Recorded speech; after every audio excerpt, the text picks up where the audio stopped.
Jadi hari ini kita akan belajar TOEFL ITP Structure and Written Expression Part 3, di mana kita akan fokus untuk ke skill 37 until 60. Banyak banget nih, hampir 20 lebih. Tenang aja, mereka itu berkesinambungan kok. Jadi sebenarnya kayak nggak terlalu banyak, cuma memang dibagi secara section. Nantinya pun aku akan menjelaskannya secara keseluruhan biar kalian bisa langsung paham dan langsung notice ke bagian-bagian berikutnya itu apa aja perbedaannya ya. Nah, tapi sebelum itu, jangan lupa silakan open description box dan kalian download soal yang ada di sana. Kerjakan soal structure dan written expression-nya.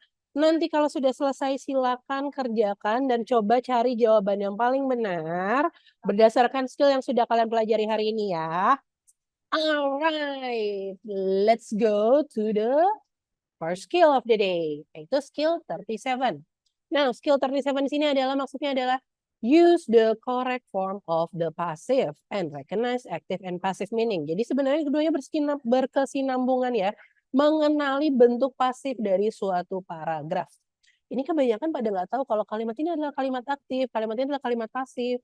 Kalau di bahasa Indonesia aja kalian nggak ngerti, gimana kalian bisa ngerti dalam bahasa Inggris? Ya, jadi kalian harus paham itu dulu dalam bahasa Indonesia. Kalimat aktif simpelnya adalah subjek yang melakukan aksi dari kata kerja. Jadi subjek yang melakukan aksi dari kata kerja. Miss Susan mengajar bahasa Inggris. Nah, itu aku aktif, kalimat aktif ya, karena Miss Susan yang mengajar bahasa Inggris. Tapi kalau pasif, itu adalah subjek yang menerima aksi dari kata kerja. Bahasa Inggris diajarkan oleh Miss Susan. Itu kalau dalam bahasa Indonesia. Nah, kalau dalam bahasa Inggris, Miss Susan is teaching English. English is taught by Miss Susan. Itu yang kedua adalah kalimat pasif. Kelihatan ya bedanya ya? Sebenarnya tinggal diputar-putar aja. Kalau form of passive itu to be, past participle, by, siapa objeknya. Contoh lain di sini ada. The letter was mailed by us today before noon. The letter was mailed today before noon. The letter mailed today before noon. Yang mana yang paling benar? So, paling benar adalah yang atas ya. The letter was mailed by us today before noon. Kalimat aktifnya, we mailed the package at the post office. Gitu. Jadi, contoh paling gampang adalah seperti itu. Tinggal diubah aja objeknya jadiin subjek, tapi objek yang menjadi subjek tersebut menerima aksi dari kata kerja. Gitu.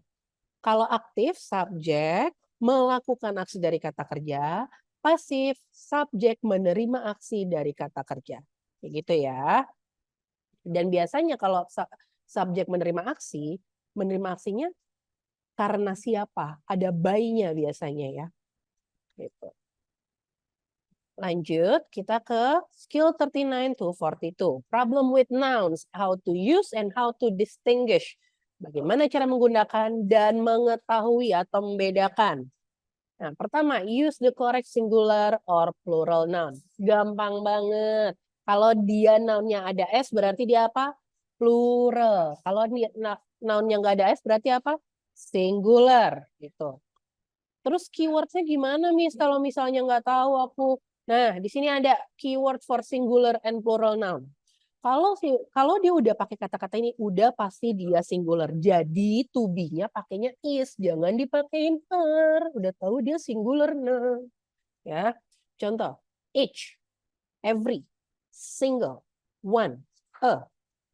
Each and every single one of you is a. Jangan are a. Ya. Karena sudah dikasih keyword singular. Lalu keyword untuk plural ada both, udah jelas-jelas ke kalian berdua, masanya cuma satu. Yang satunya kemana? Ditinggal, jangan dong. Two, dua juga. Many, banyak, masa satu doang. Kecuali much ya, kalau much itu kan dia uncountable. Uncountable cuma boleh pakai apa? Is. Tuh. Several, beberapa. Various, banyak, bervariasi. Itu sudah pasti plural, jadi pakainya are ya.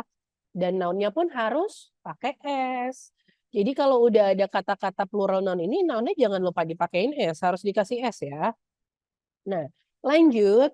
Kita ada distinguish countable and uncountable noun. Bagaimana mengetahui countable dan uncountable noun? Prinsipnya kayak gini, kalau dia itu harus dibagi-bagi untuk kita mengerti, itu berarti dia uncountable. Contoh, roti.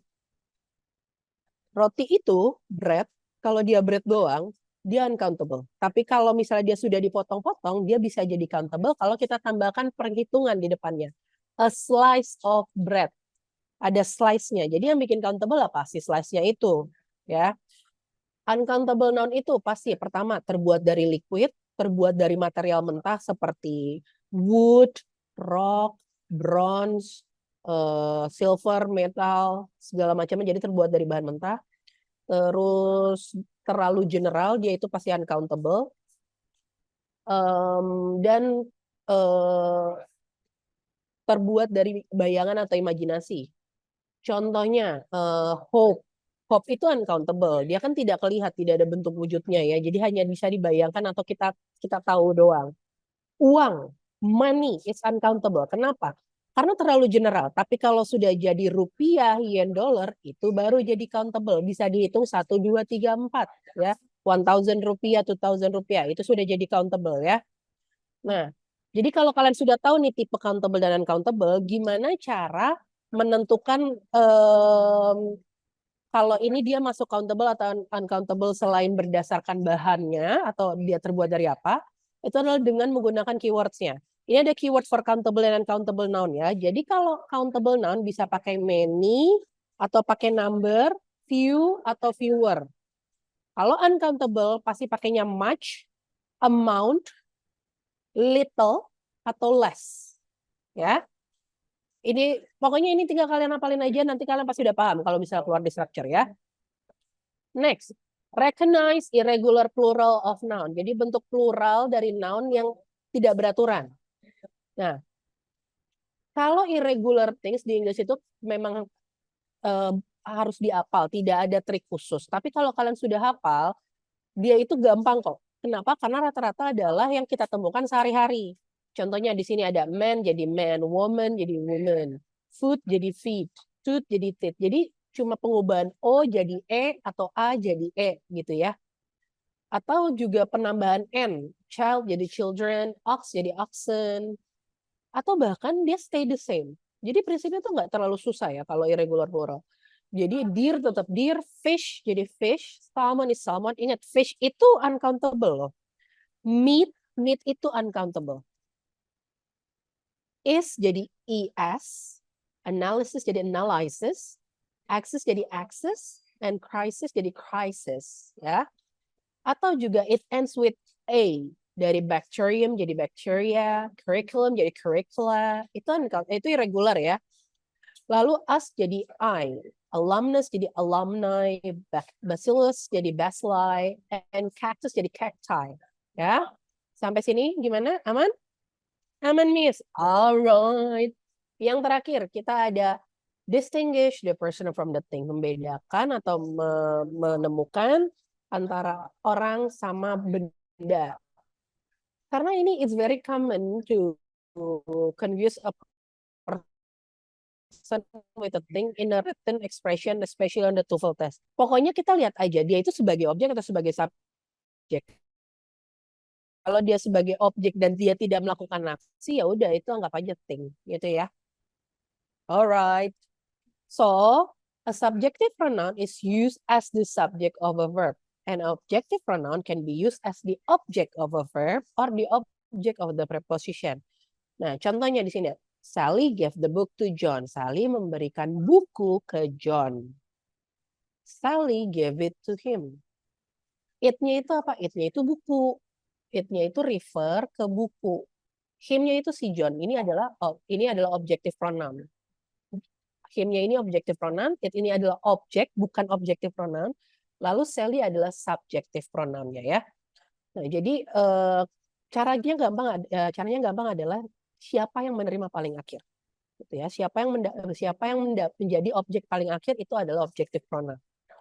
Nah, subjective pronounnya I jadi me, you tetap you, he jadi him, she jadi her, it jadi it, we jadi us, and they jadi them. Oke, mari kita lanjut. Next, we have skill 44, which is distinguish possessive adjective and pronouns. Jadi kalau possessive adjective and pronouns itu both shows who or what owns a noun. Siapa yang memiliki kalimat ininya nih, kalimat bendanya ya, kata bendanya. Tapi biasanya possessive adjective dan possessive pronoun tidak berada di dalam satu fungsi. Ini kadang suka bikin bingung kalau di TOEFL test ya. Biasanya possessive adjective itu pasti mendeskripsikan noun. Makanya dia harus ditemenin noun. My book, my face, my name itu possessive noun ya. Sementara a possessive pronoun take the place of a noun. Dia mengambil tempat dari nounnya. Jadi nggak usah pakai noun lagi. Misalnya aku mau bilang this is my book. Gitu. Itu aku udah pasti possessive adjective ya. Tapi kalau ditanya whose book is this? Buku siapa ini? Aku tinggal bilang it is mine. Aku udah nggak usah pakai noun-nya lagi. Aku udah nggak usah penambahin book karena aku udah bilang mine. Aku udah pakai pronoun gitu. Jadi lebih singkat, lebih padat gitu ya. Dia mengambil alih fungsi dari noun di belakang gitu. Notice that in the first example, the possessive adjective is followed by the noun book, and the second example itu nggak dipakai noun book lagi, tapi langsung si pronoun-nya itu sendiri ya. Nah, itu disebutnya possessive pronoun. Jangan ketukar possessive adjective sama possessive pronoun. Possessive adjective itu adjective. Adjective kudu ditemenin noun. Possessive pronoun itu bukan adjective. Dia tidak perlu ditemenin noun. Ya, oke. Possessive adjective ada my jadi mine, your jadi yours, his jadi his tetap his, her jadi hers, ada s di belakangnya. It's tidak ada. Our jadi ours, their jadi theirs ya. Oke. Mari kita lanjut ke berikutnya. Skill 45. Check pronoun reference for agreement. Setelah kalian ngecek subjek dan objek pronoun, terus juga posesifnya udah digunakan dengan benar, kalian juga harus cek apakah posesif dan pronounnya ini in agreement, cocok nggak dengan satu sama lain. Ini contoh errornya ya. The boys will cause trouble if you let him. Boys, plural. Tiba-tiba dikasihnya him. Singular. Cocok nggak? Nggak cocok dong. Kan plural subjeknya. Berarti mereka tidak agreement satu sama lain. Nggak setuju nih, nggak cocok. Berarti harus siapa? The boys will cause trouble if you let them. Mereka kan plural. Gitu. Everyone must give their name. Everyone kan singular. Kok their? Harusnya everyone must give. Ayo bisa. Everyone must give its name atau everyone must give her name gitu ya. Jadi pakai yang singular. In the first example, in the second example, the plural adjective there is incorrect because it refers to singular everyone. Sementara adjective should be replaced with his or her karena sama singular. So the following chart outlines what you should remember about checking the pronoun reference. Satu, be sure that every pronoun agrees with the noun it refers to. Harus sama-sama in agreement. Plural, plural, singular, singular. Two, you generally check back in the sentence for agreement. Kalau udah sama-sama plural, plural, dicek lagi. Beneran cocok apa enggak dengan konteksnya ya. Ingat, it's all about the context. Nalarnya juga harus main ya. Alright, kita ke next skill, which is 46 to 48. Ada problems with adjective and adverb. Kadang suka ketukar yang mana yang adjective, yang mana yang adverb gitu ya.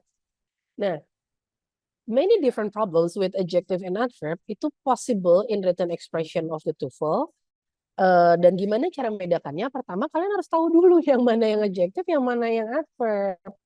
Adverb itu pasti dipakai li kebiasaannya. Sementara kalau adjective tuh justru jarang banget pakai li. Kan kata sifat doang ya. Recent, baru, public, secara publik. Public itu publik aja. Evident, bukti. Sementara kalau adverb recently, secara baru-baru ini. Publicly, secara publik. Evidently, secara bukti gitu ya. Jadi sebenarnya kalau adjective itu tuh lebih easily recognizable dibanding adverb ya. Kalau adverb tuh pasti ada li-nya biasanya.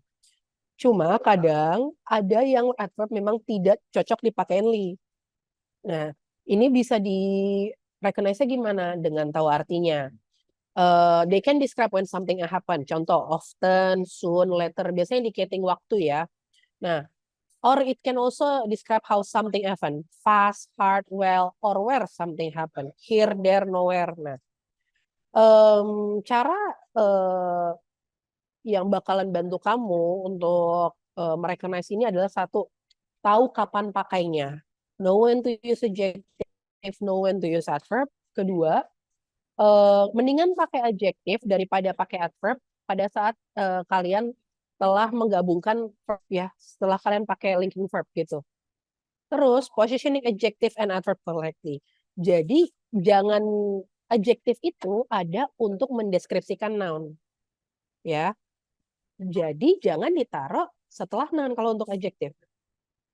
Misalnya hard question. Noun itu sebagai question. Ya, jangan question hard. Salah. Nah, kalau adverb biasanya itu ditaruh justru di belakang atau di paling depan terus pakai koma. Recently, koma gitu. Atau I have eaten I have eaten healthily recently gitu. Itu di belakang semua ya. Kalau adverb biasanya antara di depan terus koma atau di belakang kalimat gitu. Kalau adjective pasti disambungkan dengan noun. Prinsip simpelnya kayak gitu ya. Mari kita lanjut. Nah, use basic adjective and adverb correctly. Sometimes in written expression, especially in TOEFL test, itu kadang suka daripada pakai adjective mereka pakai adverb. Atau kadang daripada pakai adverb mereka pakai adjective. Walaupun kegunaannya berbeda, adjective can only have one job.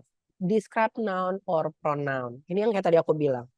Jadi prinsipnya adalah kalau dia mendeskripsikan pronoun, biasanya subject to be adjective gitu. Atau kalau dia mendeskripsikan noun, dia pasti ada sebelum noun dan setelah to be gitu. Atau kadang dia juga bisa kalau adverb itu mendeskripsikan verb atau memperjelas verb gitu. Sings beautifully. Terus truly beautifully dressed woman. Adverb, adjective, noun.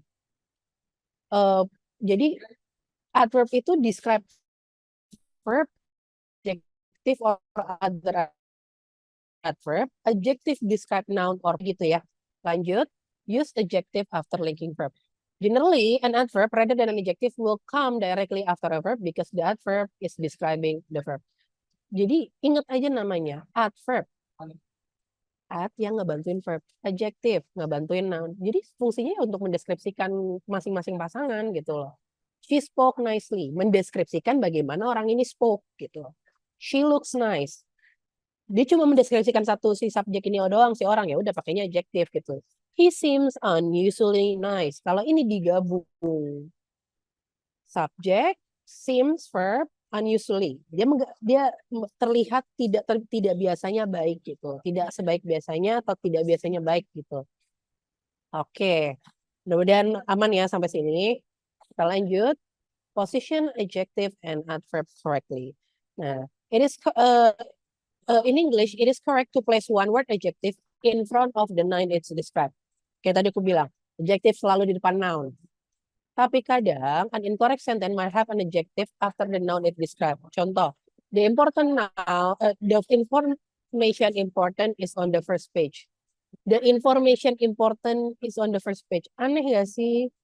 Harusnya gimana? The important information is on the first page. Okay? When a verb has an object, an adverb describing the verb should not come between the verb and its object. He has taken recently an English course. Aneh. Jadi nggak boleh dipisahin tuh objek sama verb dengan si adverb. Jangan. He has taken English course recently. Taruh di belakang. Gitu. Jadi ingat aja, a one word adjective comes before noun it describes. It does not come directly after. Adverb. An adverb can appear in many positions, but it cannot be used between a verb and its object. Nggak boleh memisahkan verb dan objeknya. Harum. Oke, lanjut. 49. Recognize adjective. Gimana cara mengenali adjektif yang pakai li dan kita tidak mengira kalau itu adalah adverb. Oke. Biasanya kalau pakai li itu kan rata-rata adverb, tapi beberapa adjektif tuh ada yang pakai li loh. Nah, makanya ini kadang suka bikin bingung. Ini contoh beberapa yang memang dia itu adalah adjektif, tapi dia pakai li ya. Contoh costly, lumayan costly nih, lumayan mahal gitu. Early, itu memang kata-katanya begitu.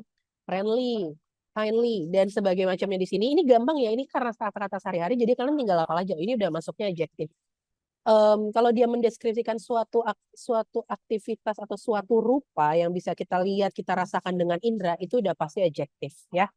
Bisa kita rasakan dengan indera atau perasaan, itu pasti adjektif. Tapi kalau dia tidak seperti itu, berarti dia bukan adjektif, dia adverb. Gitu aja ya. Lanjut. Use predicate adjective correctly.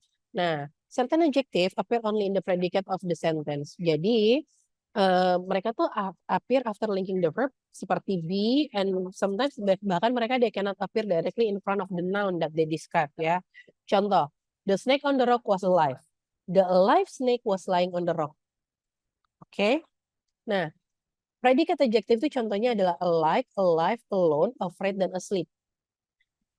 Sementara forms used in front of a noun adalah like, similar, live, living, lone, frightened, and sleeping.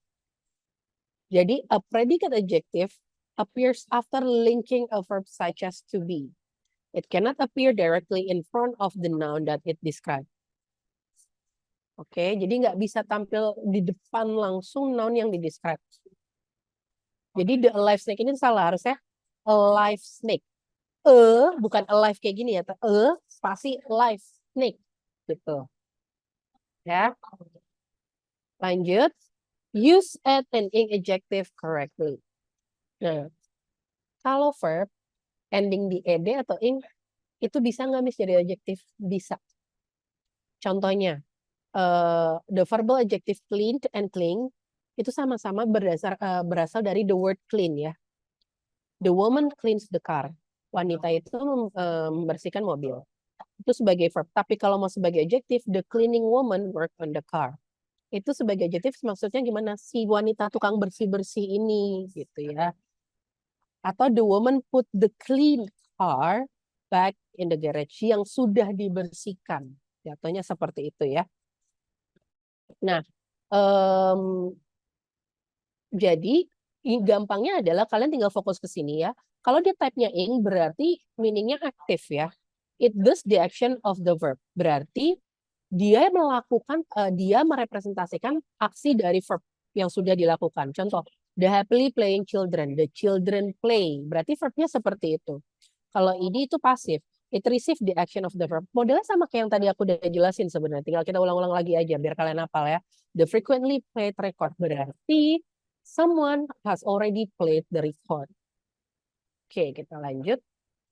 Nah, sekarang we're going to talk about articles, tapi sebelum masuk ke skill yang tentang articles, we're going to talk about the problems first. Articles itu memang susah dipelajari. Karena rule-nya banyak, pengecualiannya banyak, special case-nya banyak ya. Banyak mau dia. Tapi bukan berarti tidak mungkin ya. Bisa. Caranya adalah you have to know the rules of using the articles correctly. Nouns in English bisa countable or uncountable. If noun is countable, pasti dia singular atau plural. In addition to this general type of noun, there are two types of article. Definite atau specific, indefinite atau general. Nah, jadi dibaginya gitu dulu aja ya. Countable, uncountable, terus countable-nya dibagi dua. Countable singular, countable plural, uncountable, terus dibagi ke bawah, definite sama undefinite ya. Contoh, sama en itu untuk countable singular. Definite atau spesifik, the dollar atau the apple, sama-sama the ya. Countable noun jangan pakai, ya, jangan pakai artikel. Tapi spesifik boleh pakai the. Kalau uncountable noun ya jangan pakai, kan cuma boleh is doang temennya. Tapi kalau untuk spesifik boleh pakai the. Jadi intinya adalah kalau spesifik pakein the aja semua. Oke? Jadi kalian tinggal pusing countable sama uncountable doang. Kan tadi udah belajar.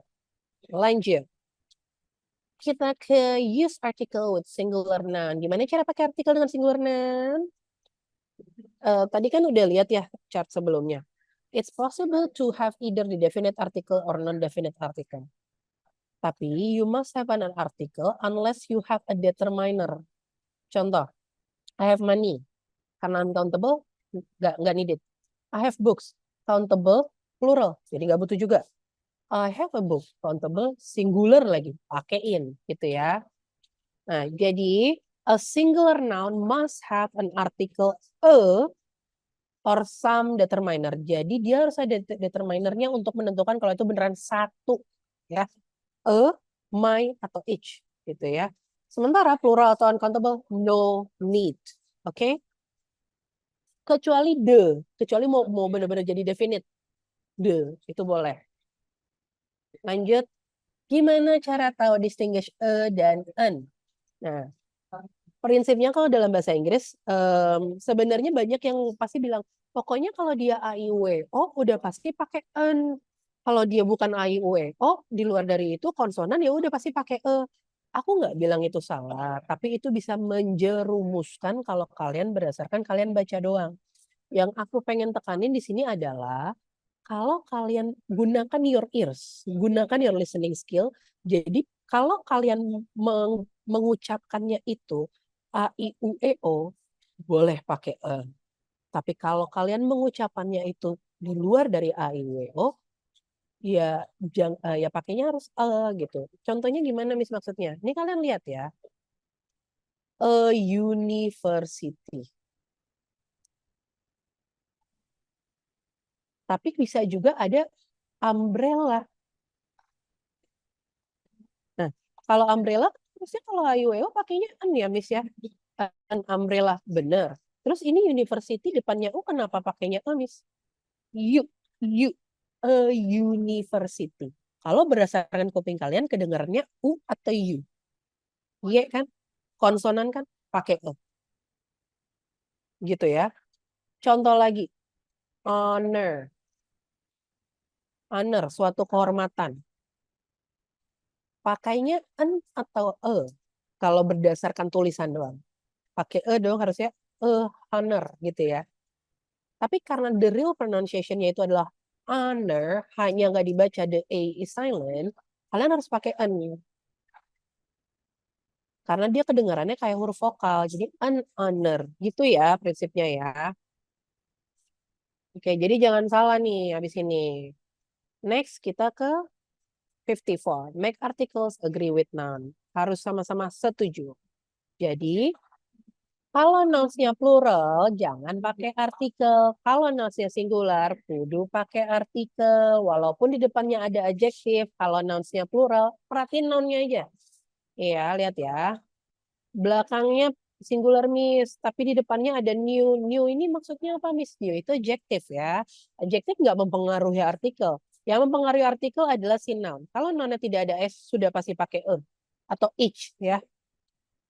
Kalau nounnya pakai S, ngapain pakai e? Tuh. Sama kayak ini ya. Belakangnya tidak ada e, berarti belakangnya tidak ada S, berarti depannya harus pakai e. Belakangnya ada S, nggak usah pakai e. Prinsipnya gitu aja ya. Mari kita lanjut. Nah, distinguish general and specific IDs. Membedakan general dan specific ID. Kapan pakai the, kapan pakai e dan en ya. Prinsipnya kayak gini. Definite article itu digunakan untuk merefer atau menunjuk pada satu hal yang spesifik yang beda dari yang lain. Oh, besok Tommy bakalan bawa buku. Tomorrow Tommy will bring a book. Karena bukunya nggak disebutin, bukunya general aja, terserah Tommy lah mau bawa yang mana. Tapi kalau misalnya nih ternyata buku yang aku mau adalah si Lord of the Rings. Terus aku tanya, Tommy will bring Lord of the Rings book tomorrow kan? Terus dijawab, yes, tomorrow Tommy will bring the book. Karena spesifik. Ya. Jadi kalau sudah tahu tujuannya dan kita mau merefer, ini satu ini doang nih. Walaupun noun-nya itu kelihatan general, tapi kamu sama aku tahu. Yang aku mau adalah spesifik si ini. Pakaiin the. Prinsipnya begitu ya. Kalau indefinite maksudnya terlalu general dan bebas, ya udah pakai artikel jangan pakai the. Gitu ya. Alright, mari kita lanjut. Nah, kita akan ngomongin preposition habis ini, tapi sebelum itu kita bahas dulu problemnya ya. So, problems with preposition biasanya kan bisa dipakai dua ya, satu literal way atau idiomatic way. Kalau secara literal use, preposition ya artinya sesuai yang kalian harapkan gitu loh. The boy ran up to the hill, lari ke atas. She went in the house, dia masuk ke dalam gitu ya. Bener-bener up, bener-bener in gitu. Nah, tapi kalau in idiomatic use, itu sering banget keluar di TOEFL, prepositionnya itu berarti meaningnya itu nggak ada sangkut pautnya sama literal meaningnya apa. Contoh, I call up my friend. Masa ya aku nelpon ke atas temanku? Enggak kan? Maksudnya aku nelpon temanku aja gitu loh. Nah, it has nothing to do with the direction. Ini lebih ke doing the action gitu ya. Nggak bisa aku jelasin semuanya, tapi ini tuh lebih ke kalian harus tahu pasangannya apa dengan apa itu, dan biasanya kita udah tahu artinya apa gitu loh maksud dari prepositionnya. There are two problems that you should expect kalau di TOEFL. Pertama incorrect preposition sama omitted preposition. Omitted itu justru nggak ada, ditarik sama dia. Dan kalian harus ngerasa, oh ini aneh, ini harusnya pakai ini. Gitu. Oke. Recognize incorrect preposition. Bagaimana cara mengenalinya? Pertama, itu pasti meaning either positive or negative. The game was called on because of rain. Konotasinya di sini because of rain malah jadi di on. On itu kan konotasinya positif. Tapi rain itu konotasinya negatif. Berarti salah dong. Harusnya apa? Off. Karena konotasinya negatif di sini. I knew I could count in you to do a job. In itu di dalam. Sementara kalau manusia nggak mungkin di dalam dong. Pasti di surface level gitu. Jadi apa? On. Karena kan on itu di atas gitu ya. Di atas tapi menempel. Kalau in kan di dalam, nggak cocok. Jadi mainnya nalar aja kalau mau kayak gitu ya. Jadi harusnya count on you to do a good job. Oke, skill 57. Mengenali saat preposition itu sudah ditarik atau dihilangkan. Nah, kadang preposition itu harus dihilangkan dari beberapa sentence di TOEFL test gitu. Can you wait me after the game? Salahnya di mana? Nah, harusnya it is necessary to wait for me. Jadi harus ada kata-kata for. Nunggu apa gitu. Karena kalau wait me itu jatuhnya wait itu sebagai verb wait, you know, waiter. Harus ada for-nya ya. It is necessary to say plan on attending. Jadi harus dikasih tahu planningnya apa kalau untuk attending. Oke, mari kita lanjut. Next kita akan deals with the problem with the usage of preposition. In English, certain groups of words have similar use, dan sometimes it's confused in written expression di TOEFL test itu. Nah, although various usage problems are possible in TOEFL test, yang paling common suka salah adalah make and do, terus juga penggunaan like sama unlike sama alike, dan kapan menggunakan other, another, and others. Ini kan kita bahas nanti ya. Cuma kita bahas satu-satu dulu nih. Make and do. Gimana cara membedakannya? Nah, make itu memang identik dengan membuat atau membangun ya. Nah, jadi kalau misalnya ini masih possible nih, masih cocok. Make her own clothes, membuat bajunya sendiri. Make a cake, bisa. Make a mistake, membuat kesalahan gitu. Terus do, sementara do itu lebih fokus ke completing or performing, melakukan sesuatu atau menyelesaikan sesuatu. Jadi contoh, she did all the dishes, doing the assignment, do the homework, do the laundry. Nah, itu kan dia melakukan sesuatu.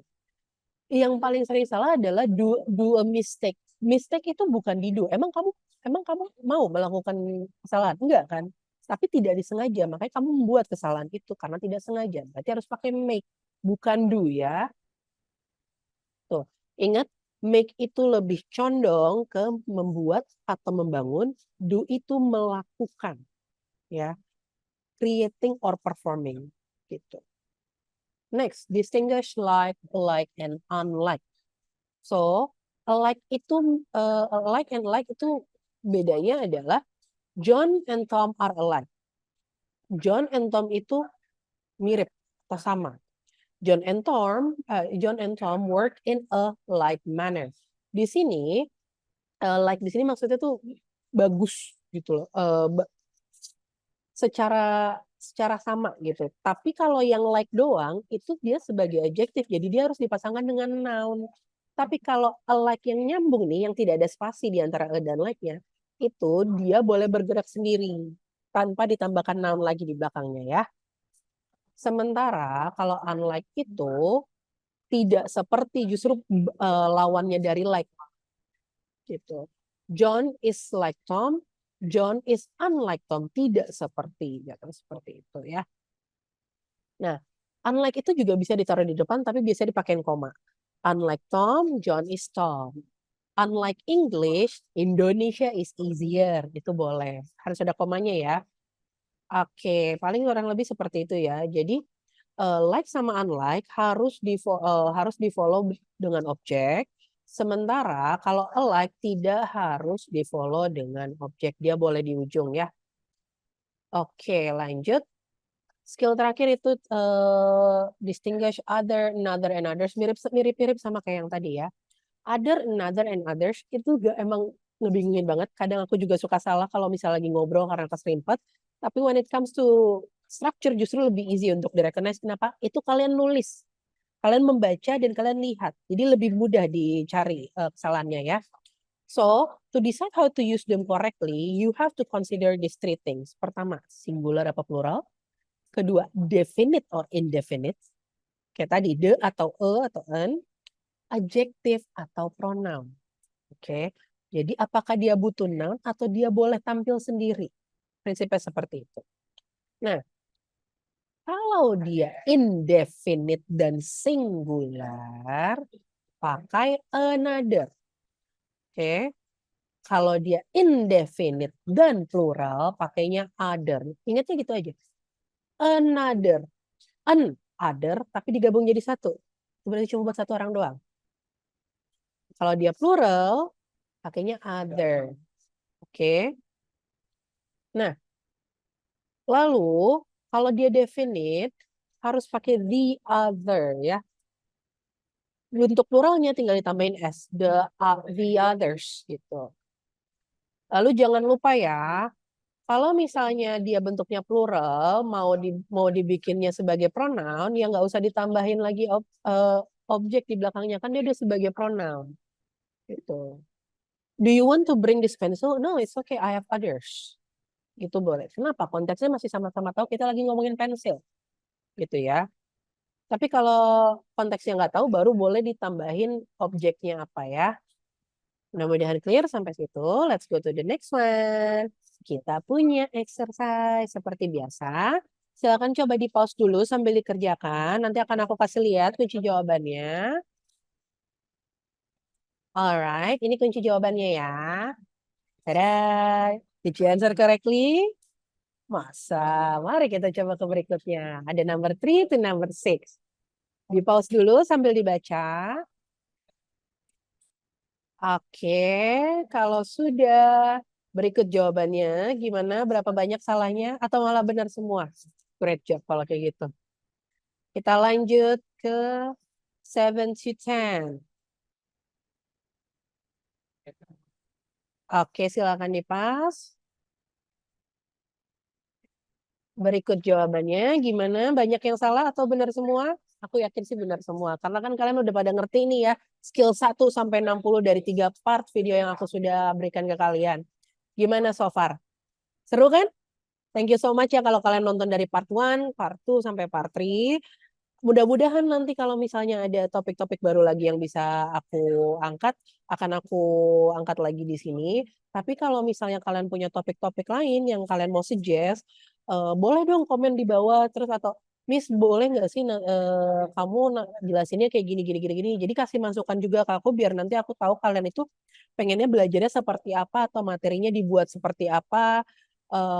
Atau malah kalian ada request Miss fokus ke TOEFL bagian ini aja Miss ngerjain soalnya khusus yang ini semua. Itu boleh banget ya. Silakan di komen aja. Nah, tapi aku juga minta tolong nih, kalian juga bantu untuk share-share nih ke teman-teman kalian tentang pembahasan-pembahasan tadi, siapa tahu ada yang butuh.